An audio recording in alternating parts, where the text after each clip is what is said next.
ये विद्यार्थियों कक्षा 9वीं हिंदी विषय का आगामी त्रैमासिक परीक्षा का जो पेपर आपका होने वाला है वह पूरा की पूरा पेपर स्क्रीन पर रखा है। यहाँ पर आप देख सकते हैं। तो देखो ज़्यादा कुछ नहीं बोलेंगे, यहाँ पर मैं सीधे एक ही बात कहना चाहूँगा कि अगर आपको यह पता करना है कि पेपर आने वाले समय में कैसा आने वाला है तो इस वीडियो की बदौलत वह आपको ठीक तरह से पता लग जाने वाला है। इसी के साथ ही साथ यह जो पेपर के प्रश्न हैं अगर इसको आप पूरी तरह से लगा लेते हैं ना तो 75 में से आप ये मान के चले 40 प्लस नंबर आप किसी भी हालत में आपके लाने से कोई भी नहीं रोक सकता है, क्योंकि इसमें ऐसे प्रश्न हैं जो कि त्रैमासिक परीक्षा में देखने को आपको मिलने वाले हैं। एक चीज़ क्या कि मेन यहाँ पर ऐसे विद्यार्थी जो कि प्रश्न किस तरह से पूछे जाते हैं त्रैमासिक परीक्षा में, तो इस वीडियो और इस पेपर की बदौलत देखा जाए तो वह आपको ठीक तरह से अब पता लग जाने वाला है। तो देखो पेपर का पहला प्रश्न आप यहाँ पर रखा देख सकते हैं कि प्रश्न है कबीर दास की एक रचना है। तो देखो कबीर, यहाँ पर बी है, इसमें बी, तो बी को पकड़ लो, यहाँ से बीजक हो जाएगी, क्या रचना हो जाएगी, देखो बीजक। ठीक है। अब देखो इस पर मैं पेंसिल वगैरह नहीं चला रहा क्योंकि ऊपर में देखो यह जो है आने वाले समय में यही बांटा जाएगा पेपर। तो ठीक है, यह जो पेपर है तो इस कारण मैं इस पर पेन पेंसिल का बिल्कुल भी यूज़ नहीं करूँगा, आप समझ जाइए। ठीक है। रसखान किस भक्ति शाखा है कवि है? राम भक्ति, शिव भक्ति, कृष्ण भक्ति शाखा। ठीक है। और आगे और एक ऑप्शन है आपका यहाँ है प्रेम मार्गी शाखा। ठीक है। तो देखो जो अपने अगर आप रसखान की बात करें तो देखो रसखान जो थे ना प्रेम मार्गी जो शाखा है ना उसके कवि थे। ठीक है। अब देखो यहाँ पे छंद के मुख्यतः कितने भेद होते हैं? देखो छंद आप जानते हैं मात्रिक छंद और बाणिक छंद दो प्रकार के होते हैं। ठीक है। अब रीढ़ की हड्डी एकांकी का प्रमुख पात्र है उमा शंकर राम स्वरूप गोपाल प्रसाद। ठीक है। तो देखो रीढ़ की हड्डी जो एकांकी पात्र है ना उसमें मैं आपको बताना चाहूँगा कि देखो उमा जो है, ठीक है, यहाँ पर इसका आंसर सही होने वाला है। रंगीला शब्द में कौन सा प्रत्यय है? तो देखो प्रत्यय पीछे लगते हैं। ठीक है। तो ईला हो जाएगा, रंगीला, ईला। ठीक है। अब देखो कृतिका में यहाँ है पाठ में एकांकी का नाम बताना है आपको। ठीक है, ये आप देख लें। खालिस्तान काम पर जा रहे थे बच्चे या बड़े। ठीक है। रस के प्रकार होते हैं 10 या 7, आपको बताना है रस कितने प्रकार के होते हैं। 10 होते हैं, पहले 9 रस थे, एक है बात्सल रस और आ गया। ठीक है। वीर रस का स्थायी भाव है तो शोक या उत्साह है। देखो वीर रस का स्थायी भाव होता है उत्साह। लेखक के सामने खालिस्तान का फोटो है तो प्रेमचंद्र या परसाई, तो प्रेमचंद्र का। कलाई खुलने का मतलब होता है पोल खुलना। ठीक है। समाज के कितने वेद होते हैं? तो समाज 6 प्रकार के होते हैं। ठीक है। अब देखो मैचिंग का सही क्रम में अभी आपको बताता हूँ। यहाँ पे कबीर, तो कबीर की मैचिंग देखो किससे मिलेगी? कबीर ने देखो साखी शबद रेमनी भी लिखे हैं। ठीक है। अब देखो सबसे पहले रचना के आधार पर वाक्य कितने प्रकार के होते हैं? देखो 3 होते हैं। रति, रा से रचना, ती से 3। ठीक है। रति। राजेश जोशी, ठीक है, राजेश जोशी ने मिट्टी का चेहरा लिखा है। शत्रु का विलोम मित्र। ठीक है। अब देखो रसखान, रसखान देखो रसखान है, रसखान की देखो मैचिंग मिल जाएगी आपकी किससे, मैं आपको बता दूं। देखो ये कबीर की तो देखो ये तो पक्का बता शबद है, कबीर की मैचिंग मिल जाएगी साकी शबद रेमनी, ये कबीर की रचना हो गई। ठीक है। और देखो बाघ की मैचिंग मिल जाएगी सवैये से। ठीक नहीं, बाघ की जो रसखान की मैचिंग मिल जाएगी सवैये से। ठीक है। रसखान की सवैये से और बाघ की लल्यस से। ठीक है। इस तरह से मैच करेंगे। अब देखो यहाँ पर सत्य असत्य बताना है यथाशक्ति। अब मैं अव्ययभाव समास से, तो देखो यथाशक्ति में बताना चाहूँगा अव्ययभाव समास बिल्कुल सही है। सच्चा ज्ञानी जो स्वयं को जानता हो, ये देखो सच्चा, ये बिल्कुल सही हो जाएगा। निराला की रचना कुकरमुत्ता है तो सूर्यकांत त्रिपाठी निराला ने देखो कुकरमुत्ता नामक एक रचना लिखी थी, यह कथन सही हो जाएगा। रामचरितमानस महाकाव्य है तो ये क्या कथन बिल्कुल सही आपका हो जाएगा। झूरी बेलों को देखकर गदगद हो गया था तो देखो सही है। मुंह की खाना का अर्थ मुंह से खाना है तो कथन गलत हो जाएगा। ठीक है। अब कवित्री का घर जाने की चाहत से क्या तात्पर्य है? दोहे के प्रथम चरण में कितनी मात्राएं होती है? हिंदी साहित्य के उपन्यास सम्राट किसे कहते हैं? तो प्रेमचंद्र को कहते हैं। अंधकार का तत्सम रूप लिखना है। ठीक है। अंधेरा। ठीक है। तारा का आँख का आँखों का तारा होना, बहुत प्रिय होना इसका मतलब है। लेखिका के नाना पढ़ाई करने कहाँ गए थे? तो देखो ये पता नहीं है मेरे को। तो देखो नेक्स्ट वीडियो अपन इसके संपूर्ण सॉल्यूशन की लाएंगे जिसमें अपन हर एक प्रश्न का सॉल्यूशन देखेंगे। अब देखो आगे के 2 अंक के प्रश्न आपको देखने को मिलेंगे।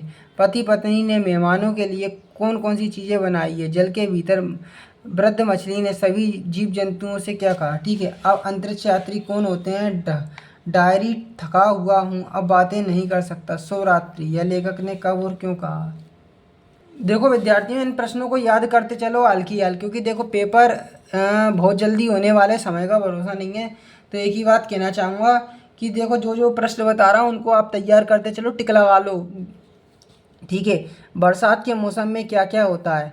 पर्यायवाची शब्द की परिभाषा आपको लिखना है। ठीक है। अब देखो आगे का ये वाला प्रश्न है आपका पटवारी वाला। ठीक है। पटवारी भी अपनी नौकरी छोड़कर नमक का दरोगा क्यों बनना चाहते हैं? विलोम शब्द की परिभाषा देख लो। देखो विलोम शब्द की परिभाषा परीक्षा अध्ययन में मिल जाती है तो ठीक है, वरना गूगल पे आप सर्च कर लेना विलोम शब्द किसे कहते हैं। ठीक है, उसकी परिभाषा भी उसमें मिल जाएगी।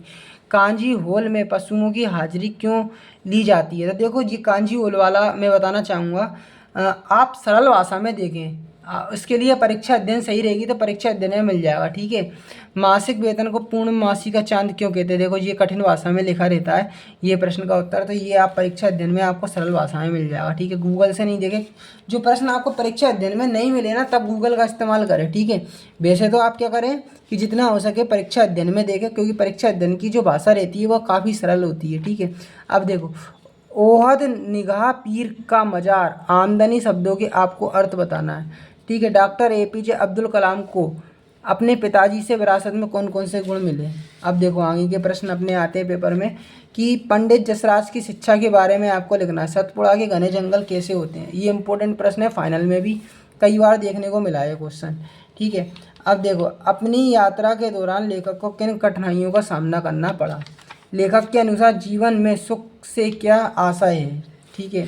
अब देखो हेलन केलन का जन्म कब और कहाँ हुआ था? ये हेलन केलन वाला पेपर से एक प्रश्न तो जरूर आता है, तो इस चैप्टर के जितने भी प्रश्न हैं उनको तो आप याद कर ही ले। ठीक है।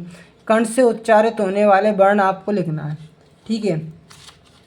अब देखो भ्रम व ड्रम शब्दों को विच्छेद करके लिखना है। भ्रम और ड्रम शब्दों को विच्छेद करके लिखना है। बचपन की किस घटना से हेलन केनल को दृष्टिहीन व बाधिर बना दिया? देखो हेलन केनल पार्ट से देखो एक तो ये प्रश्न देखने को मिला और एक ये, तो मैंने वो वही बात बोली कि हेलन केनल वाला चैप्टर है ना, इससे कई सारे प्रश्न पूछे जाते हैं, तो इससे तो आप तैयारी जरूर करें। इस चैप्टर से ज़्यादातर प्रश्न पूछे गए हैं, तो इससे कम से कम पूरे आप जितने भी हेलन केनल वाले हैं वो पूरे तैयार करके चले जाएँ। अब पंडित जसराज की संगीत शिक्षा की शुरुआत किस आयु में हुई थी? आपको बताना है। आगे के प्रश्नों को देख लेते हैं कि नई शिक्षक ने डॉक्टर एपीजे अब्दुल कलाम को बचपन में पीछे की बेंच पर क्यों बिठा दिया था? आपको बताना है इसका कारण। छोटी बच्ची को बेलों के प्रति प्रेम क्यों उमड़ आया? किन घटनाओं से पता चलता है कि हीरा और मोती में गहरी दोस्ती थी? अब देखो आगे के प्रश्न अपन एक बार देखते हैं क्या है यहाँ पर, कि आपको जो प्रश्नों के उत्तर लिखना है ना, यहाँ पे इनके जो शब्द सीमा है 50 से 75 शब्द है। ठीक है। तो ये थोड़े बड़े प्रश्न होते हैं। ठीक है। तो इसके अपन आंसर देना है। तो उस समय के तिब्बत में हथियार का कानून न रहने के कारण यात्रियों किस प्रकार का भय बना रहता था? ठीक है। मेहमान, ताली, पत्नी, इन संज्ञा शब्दों का वाक्य में प्रयोग करना है आपको। अब देखो इसमें विशेषण शब्दों को छाट कर लिखना है। जहरीला सांप, तो विशेषण शब्द क्या होते हैं? जो किसी की विशेषता बताते हैं। ठीक है। सांप कैसा है? जहरीला, तो ये विशेषण इसमें जहरीला हो गया। ठीक है। गरम रोटी, तो देखो रोटी कैसी है? गरम। गरम गरम, यहाँ पर दो बार गरम गरम है तो गरम गरम क्या हो जाएगा? विशेषण हो जाएगा। कैसे लिखोगे देखो मैं बता दूँ आपको पेपर में कैसे करना है। विशेषण लिखोगे, ठीक है, और एक तरफ कॉलम बना दोगे शब्द का। ठीक है, शब्द और विशेषण। ठीक है, ऐसा कॉलम बनाओगे। अब देखो पहले लिखोगे जहरीला सांप, जहरीला सांप, ये पहला पॉइंट हो गया। ठीक है। आप इसके बगल में लिख दोगे क्या? जहरीला। विशेषता क्या बताता है? जहरीला। ठीक है, जहरीला। दूसरा क्या है आपका? गरम गरम रोटी, गरम गरम रोटी, तो ये क्या हो जाएगा? गरम गरम, इसमें गरम गरम। ठीक है। तीसरा क्या है? खास मेहमान, मेहमान, तो इसमें क्या शब्द हो जाएगा? खास। ठीक है, इस तरह से आपको पेपर में करके आना है। अब देखो सूर्य का ब्याह कविता की प्रथम 2 पंक्तियाँ आपको लिखना है। ठीक है, अब देखो आगे के देख लेते हैं अपन क्या है प्रश्न कि भूख मीठी या भोजन मीठा से क्या अभिप्राय है। ठीक है, इसमें बताना है। लेखक ने उपभोक्ता संस्कृति को हमारे समाज के लिए चुनौती क्यों कहा है। ठीक है, अब आगे देखो अपन कि नीचे दिए गए मुहावरों का अर्थ वाक्यों में प्रयोग करके लिखना। आँखों में धूल झोंकना, ठीक है, और अपना उल्लू सीधा करना। ठीक है, अथवा में देख सकते हो दिया है कि दिए गए विराम चिन्ह का प्रयोग करके वाक्य बनाना है। तो देखो विराम चिन्ह जो होते हैं ना, अगर देखो किसी क्वेश्चन में देखो क्वेश्चन मार्क लगाया तो कोई अगर प्रश्न पूछते हैं किसी से तब ये अपन लगाते हैं। तो देखो विराम चिन्ह का देख लो पहले कि आजकल मोहन क्या कर रहा है, मतलब मोहन क्या कर रहा है। तो देखो ये यहाँ पे क्वेश्चन मार्क लग गया क्योंकि क्वेश्चन पूछ रहे हैं कि मोहन क्या कर रहा है। तो देखो ये क्वेश्चन मार्क का प्रयोग तो ये हो गया अपना। अब ठीक है, ये आपको विस्मय बोधक चिन्ह दिया है। ठीक है, विस्मय बोधक चिन्ह का देखो कैसे बनाएंगे। देखो या तो किसी की मृत्यु हो या बड़ी दुख की चीज़ हो तब अपन ये लगाते हैं। ठीक है, और साथ ही साथ इसका विपरीत एक चीज़ में इसका यूज ज़रूर होता है कि अगर किसी चीज़ को देखकर एकदम से मन में ऐसे विचार आते हैं जिसको देखकर अपन खुद भी स्वयं चौंक जाते हैं, तब ये अपन इस चिन्ह का प्रयोग करते हैं। जैसे जैसे मैंने एकदम से ताजमहल देख लिया। ठीक है, तो देखो वह क्या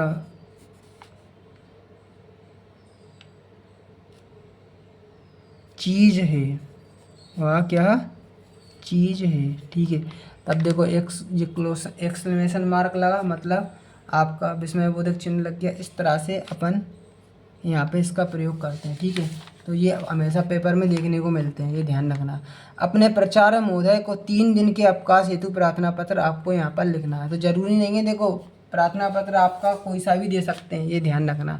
तो प्रार्थना पत्र आप 3-4 तैयार करके जाएँ। एक तो देखो आपका महोदय वाला हो गया, ठीक है, छुट्टी वाला, और एक आपका छुट्टी वाला हो गया स्थानांतरण स्थानांतरण बुक बैंक और बुक बैंक के साथ साथ एक और आप याद करके जाएं कौन सा। बुक बैंक के अलावा एक और स्थानांतरण आपका मैं बता दूं आपको, फीस माफ़ करवाने वाला, फीस माफ़। ठीक है, दोनों में ही गरीब चीज़ों का प्रयोग किया जाएगा। बुक बैंक में भी गरीब किसान है और फीस माफ़ कराने में भी आप गरीब किसान अपने पापा को बताएंगे। ठीक है, तो आप समझ सकते हो अब ये कैसे करना है। अब देखो आगे चलते हैं, पेपर को मैं आपको आगे और दिखाता हूँ। देखो यहाँ पर है अपने मित्र को बधाई पत्र, जन्मदिन के लिए अपने मित्र को जन्मदिन की बधाई देते हुए पत्र लिखना है। तो ये भी आप याद करके चले जाएँ। ठीक है, अब निम्नलिखित विषयों में किसी एक पर आपको रूपरेखा सहित निबंध लिखना है। देखो यहाँ पे जो ऑप्शन दिए हैं, पानी का महत्व, पर्यावरण प्रदूषण, विद्यार्थी और अनुशासन, जीवन में खेलों का महत्व और राष्ट्रीय पर्व। तो यहाँ पर देखो मैं आपको निबंध बता दूं कि निबंध पेपर में कौन सा आता है। देखो विज्ञान के चमत्कार को तो आप बहुत दिनों से कर ही रहे होंगे, पहले से ही आपको पता है। एक तो विज्ञान के चमत्कार का देखो तैयार करके चले आप, विज्ञान का चमत्कार। देखो एक आता है पर्यावरण से संबंधित निबंध, पर्यावरण, जिसमें आपका प्रदूषण भी शामिल हो जाता है। ठीक है, तो देखो विज्ञान का चमत्कार, पर्यावरण, प्रदूषण, ये आपके 2 निबंध के साथ साथ एक निबंध और मैं आपको बता दूं जो कि हमेशा आता है, कौन सा, कि देखो त्यौहार से संबंधित, त्यौहार कोई सा भी हो सकता है। ठीक है, तो इन 3 निबंधों को आप तरीके से याद करके चले आए। इन तीनों में से कोई ना कोई एक हमेशा पेपर में ज़रूर आता ही है। ठीक है।